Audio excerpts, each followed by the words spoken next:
This is Nightline. Tonight, Call Her Alex. The raunchy, no-holds-barred podcaster Alex Cooper from Call Her Daddy like you've never seen her before. I have seen girls on the street walk up to men and be like, do you know where a tampon goes? Do you know how many tampons we use? Opening up in her new Hulu docuseries about some of her most raw moments from being bullied. I was such a fucking loser in middle school and high school. I got the bullied out of me. To allegations of sexual harassment. It absolutely was a bombshell and something that she said took a lot for her to talk about. The media mogul's multi-million-dollar contract and her promise to the daddy gang. I have so much more that I want to do, and I'm gonna talk about it. Plus, inside the freak-offs. The jury in the Sean Diddy Combs trial seeing with their own eyes what the world's been talking about. When it came time to play these video excerpts of freak-offs, jurors put on headphones. We could faintly hear the sound of music and moaning noises. And controversy in the courtroom. Why one juror was sent home. It is far better to remove a juror that has issues now than if a verdict was rendered. Could his removal help Combs walk free? Plus, break and run. Why this couple left an Italian museum in a big hurry.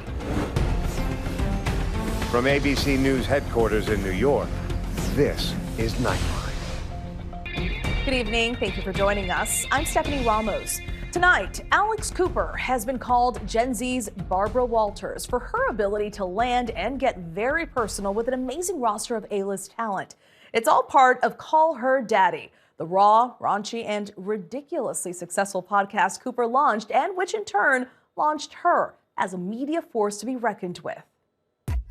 One of the most recognizable zillennials. Welcome to Call Her Daddy. Hi. Alex Cooper's rise from sex podcaster to drink maker to production company honcho has been nothing short of meteoric. She has grown from being a relative unknown to being one of the most well-known podcasters of all time. The 30-year-old credited for breaking through a male-dominated industry with her raunchy and sex-positive podcast, Call Her Daddy. What technique am I referring to that made me and my mouth unforgettable? The infamous best technique, the Glock 9000! Don't cry. Now sharing some of the most personal moments of her life. She turned something that I loved so much into something extremely painful. Cooper recently making headlines after alleging she was sexually harassed by her Boston University soccer coach. It absolutely was a bombshell and something that she said took a lot for her to talk about because she so much is a poster child for women's empowerment, and she didn't want what she had to say about another woman to compromise, her upliftment of women. What is up, Daddy Gang? For the last 7 years, Cooper has topped the charts with her wildly popular podcast, Call Her Daddy. Interviewing everyone from pop star Miley Cyrus. Thank you for having me. Thank you for coming to my house. Thank you for sitting under the disco tree. I'm just feeling kind of like vibes right now. Alex Cooper's first big guest was Miley Cyrus. And I think that really changed the kind of game for her. It showed people that she can interview and hang with the people who so much of our society looks up to right now. To then presidential candidate Kamala Harris. I have seen girls on the street walk up to men and be like, do you know where a tampon goes? Do you know how many tampons we use? Even earning high praise from Jane Fonda. You're one of the best interviewers I've ever had. Cooper so in demand that she went on tour for the first time in 2023, meeting her Gen Z fan club in real life and chronicling the process for her new Hulu series, Call Her Alex. We're really seeing her shed a few layers and really be extremely vulnerable and talk about things like being bullied for having scrawny legs or red hair when she was a little kid, and how that all played a role into the woman that we all see today. The two-part series taking us back to where it all started in the small town of Newton, Pennsylvania. The youngest of 3 kids, Alex loved documenting every aspect of her life. A soccer star, she got a full scholarship to study at Boston University, where she says her coach, Nancy Feldman, sexually harassed her. It was this psychotic game of, you want to play? Tell me about your sex life. Cooper says Feldman would fixate on her. We're gonna rewind my tape every 5 seconds and we're gonna talk about my hair and my body. Look at those legs. Everybody look at Alex in her uniform. Cooper further alleges that Feldman would put her hand on her thigh and ask personal questions about her romantic life. She says she went with her parents to university authorities, but her claims were dismissed. I felt a lot of anger at my coach, anger at my school, and anger at the system that allowed this to happen. In a statement to ABC News, Boston University said they have a zero-tolerance policy for sexual harassment. We have a robust system of resources, support, and staff dedicated to student well-being and a thorough reporting process, adding, we encourage members of our community to report any concerns. Nancy Feldman, who no longer works at Boston University, did not respond to ABC's request for comment. When I look back at that time in my life, I was scared, hopeless. I had no resources and no options. And the minute I left that campus, I was so determined to find a way where no one could ever silence me again. After graduating, Cooper eventually moved to New York City, where she met her then friend and roommate, Sophia Franklin. In 2018, the two launched Call Her Daddy from their tiny Manhattan apartment. First of all, I just want to go ahead and say, you probably have no idea who we are, and that is okay. Because we are nobodies, that's probably why. My name's Sophia Franklin. To be honest, I'm probably here just to ride Alex's coattails. Initially, Call Her Daddy podcast was a sex podcast, a sex advice podcast, where they were talking about some things that were raunchy, some things that were probably questions that needed answers, and were discussed in a public forum. Soon, Dave Portnoy, founder of Barstool Sports, came calling, offering them a deal. Alexandra York is a journalist for Forbes who interviewed Alex Cooper about her success. They were there for a couple of years and really were making tons and tons of money for Barstool. The merch sales were insane. You know, it just drew so many people to Barstool as a company. Though Cooper doesn't go into much detail, in 2020, she and Sophia went their separate ways. Dave Portnoy told them, if you stay for one more year, you can have the IP rights to Call Her Daddy, which Alex saw as a huge opportunity. Sophia Franklin did not want to be a part of Barstool Sports anymore, so she decided to leave, and Alex stayed for one final year until 2021 under the Barstool umbrella. She was able to really build her brand from there and kind of then take it on her own in the many different directions that she has gone since then. Then came Alex's record-breaking deal with Spotify for $60 million. That was the biggest deal that a female podcaster had ever made. So I think that really changed the direction of her. And she told me too that at the time, prior to signing this deal, she was really talking about sex and relationships and herself, her own experience, her life in New York. But at the time of that deal, she really started venturing into this interview series that she now runs. People went crazy over her 3-year deal with Spotify, which was $60 million. So that was $20 million a year. And then before that deal closed out, she was able to secure another 3-year deal, this time with SiriusXM, for $125 million. Her empire now includes her husband, Matt Kaplan, a film producer known for shows like To All the Boys I've Loved Before. My letters are my most secret possessions. I write them when I have a crush so intense, I don't know what else to do. Helping produce her podcast tour while simultaneously planning their wedding. As for what's next for the media darling, she says she is just getting started. It's increasingly hard to differentiate yourself in media right now. That might have started with sex and relationships, but now she's ventured into mental health, addiction, so many other topics of conversation that her guests have brought to her. They want to hear about people's real life experiences in a world that's, increasingly curated. I think that those vulnerable conversations are really compelling people to listen. I have so much more that I want to do, and I'm gonna talk about it. When we come back, we switch gears to the Sean Diddy Combs trial. The jury today, for the first time, viewing footage of the disgraced mogul's infamous freak-offs.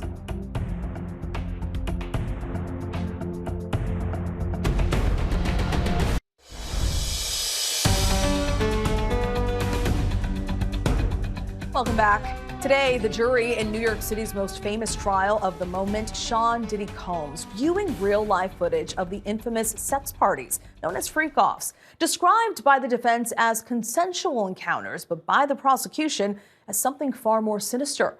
Combs denies all charges. And just a warning, this story contains accounts, descriptions, and visual content of actual or alleged events that some may find disturbing. Here's Nightline co-anchor Byron Pitts.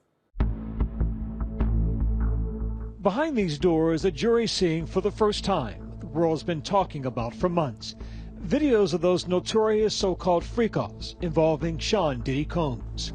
These are the videos that depicted Cassie Ventura with male escorts. And these videos, explicit though they are at the heart of the prosecutor's case to help convince the jury that Cassie Ventura was trafficked for sex.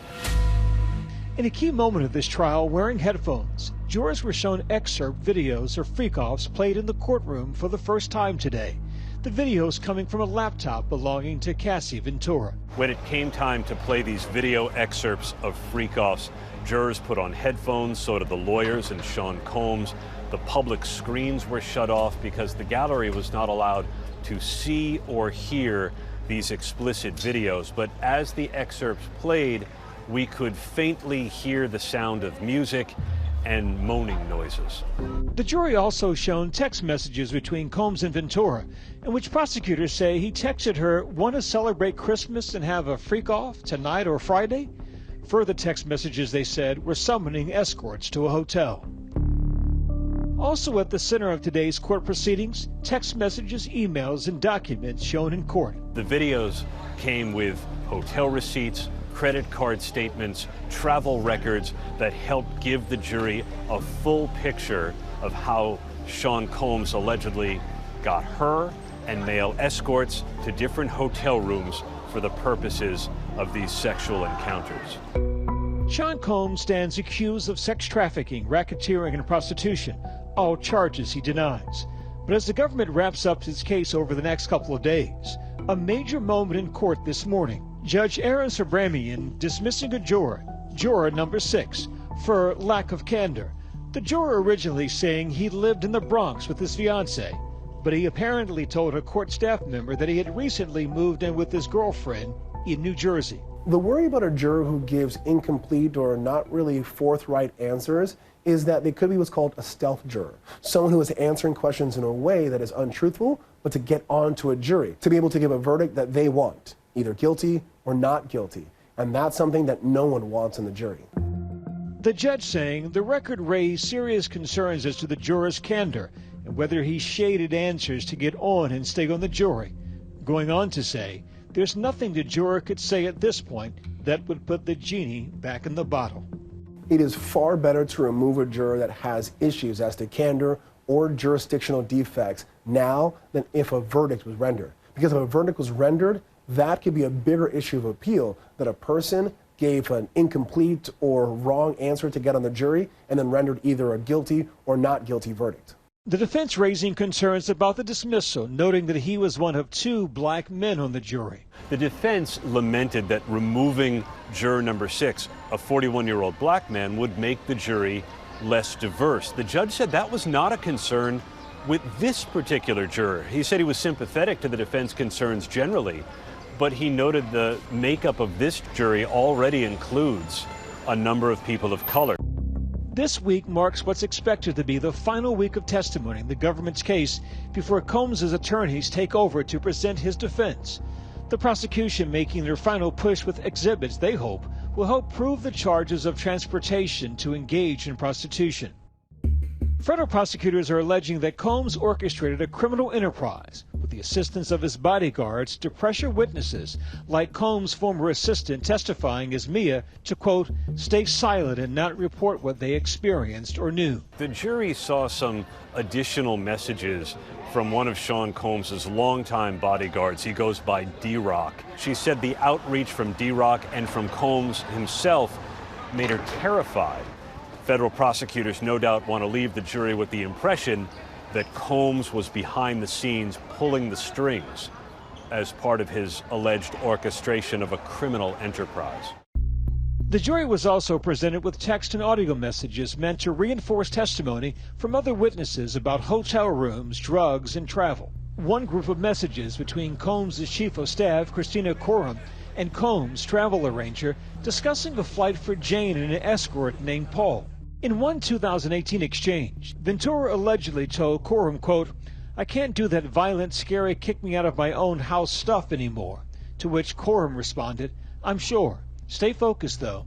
It's not worth derailing. That much I know." The government will present this as we are getting information that Christina Coram knows about the violence towards Cassie from Sean Combs, and that she is saying, stay focused, don't get derailed. That could be a part of the coercion or the force in that RICO or sex trafficking charge. But the defense will make their own arguments and say that Christina Coram is not part of a criminal enterprise, but merely a confidant and friend of Cassie Ventura. Prosecutors say the messages were pulled from electronic devices owned by Coram, who was not testifying at trial. Coram's attorney did not respond to requests for comment from ABC News. In a previous statement, regarding 3 other civil lawsuits she had been named in surrounding Combs, Coram said in part, "For months, horrific accusations have been made about me in various lawsuits regarding my former boss. The idea that I could be accused of playing a role in, or even be a bystander to, the rape of anyone is beyond upsetting, disturbing, and unthinkable. That is not who I am, and my heart goes out to all victims of sexual assault. I am confident that the allegations against me will be proven to be untrue." The prosecution is expected to rest its case as early as Wednesday, with the defense taking over by Friday, when they will make their case for what they say Sean Combs is innocent of all the accusations levied against him these past 5 weeks. The prosecution has signaled that they have just a few more witnesses that will testify, including Brendan Paul, a former assistant to Sean Combs. We expect him to testify about providing drugs to Sean Combs. If convicted on all charges, Sean Combs faces a maximum sentence of life in prison. Our thanks to Byron. When we come back, a tourist photo gone horribly wrong. The so-called Van Gogh chair broken, and the tourists making their escape.